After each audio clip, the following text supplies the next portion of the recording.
sukari huwa inatokea kwa namna hii. Kuna sababu kuu tatu ambazo huwa zinapelekea sukari kupanda na mpaka kuja kusema kwamba huyu mtu ana tatizo la kisukari. Sababu ya kwanza ni kongosho. Kongosho ni nini? Kongosho ni kiungo muhimu sana kwenye mwili wako ambacho huwa kinazalisha kichocheo kinaitwa insulin. Na ile insulin kazi yake ni nini? Kazi ya insulin ni kuvunja sukari iliyozidi ambayo tunaita glucose kwenye mwili wako na kuipeleka katika storage form ambayo tunasema ni glycogen. Sasa insulin maana yake inachukua sukari iliyozidi kwenye mwili na kuivunja na kuipeleka katika storage form ambayo inafahamika kama glycogen. Sasa tazama, kongosho inakuwa inazalisha insulin kidogo. Maana yake ni nini? Kama unazalisha insulin kidogo, sukari ambayo ilitakiwa ivunjwe haitovunjwa kama inavyotakiwa. Matokeo yake kuna sukari itavunjwa, lakini kuna sukari nyingine itashindwa kuvunjwa, itabaki kwenye mwili wako na itakuwa imeongezeka. Hiyo ni sababu ya kwanza. Maana yake kongosho inazalisha insulin kidogo ambazo zinafanya kazi ambayo ni ndogo ukilinganisha na ile inayotakiwa kwenye mwili wako. Sababu ya pili, insulin zinazalishwa za kutosha, lakini kuna kitu kinaitwa insulin resistance.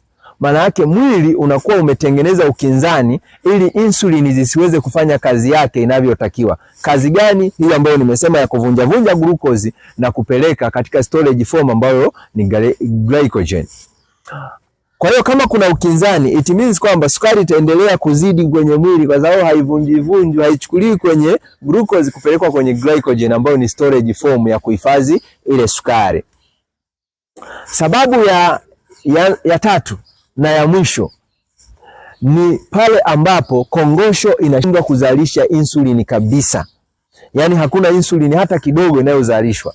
Maana yake ni kwamba sukari itakapokuwa inaingia kwenye mwili wako itakuwa inaendelea kuzidi kwa sababu hakuna ambaye anaenda kuivunja na kuipeleka katika store ya kuhifadhiwa.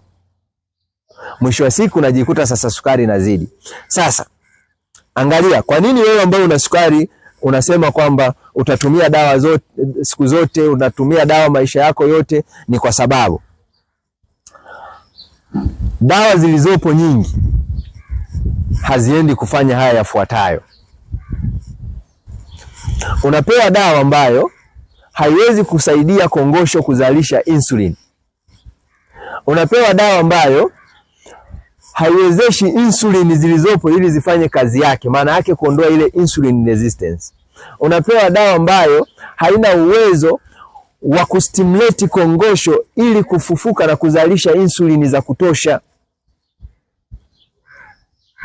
Mtu pekee ambaye anatakiwa niambie kwamba sukari haitibiki, mtu pekee ambaye anaweza kaniambia kwamba mimi sukari yangu nitatumia dawa maisha yangu yote, ni yule mtu ambaye kongosho yake imesha kufa. Ni yule mtu ambaye kongosho yake haizalishi insulin hata moja. Huyo naweza nikakubaliana naye. Na ndo huyo ambaye akishafikia hiyo stage, hospitalini anapewa artificial insulin, anachomwa sindano za insulin. Kwa nini? Kwa sababu kongosho haizalishi insulin kabisa. Lakini yule ambaye kongosho inazalisha insulin, yule ambaye insulin zinazalishwa za kutosha, lakini kuna ukinzani wa insulin kufanya kazi yake, huyo mtu anatakiwa apone sukari. Kama ni wewe, nitafute nikupe tiba ambayo itaenda kusaidia kongosho kuzalisha insulin za kutosha, kwenda kusaidia insulin ziweze kubadilisha glucose iliyozidi kwenye mwili wako kupeleka katika storage form ambayo ni glycogen, ili sukari yako ishuke, sukari yako ipone. Vinginevyo utaendelea kutumia tiba za sukari maisha yako yote na hautapona kabisa.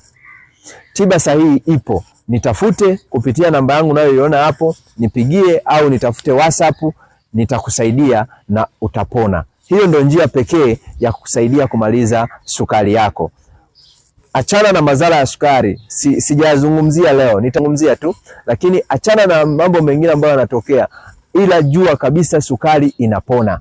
Ambaye haponi kisukari ni yule ambaye tayari kongosho haizalishi insulini kabisa.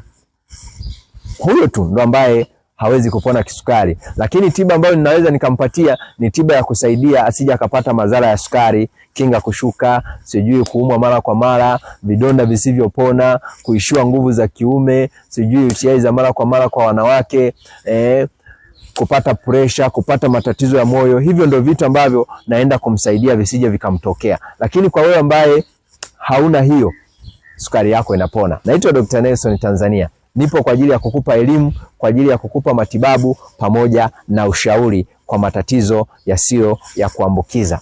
Karibu.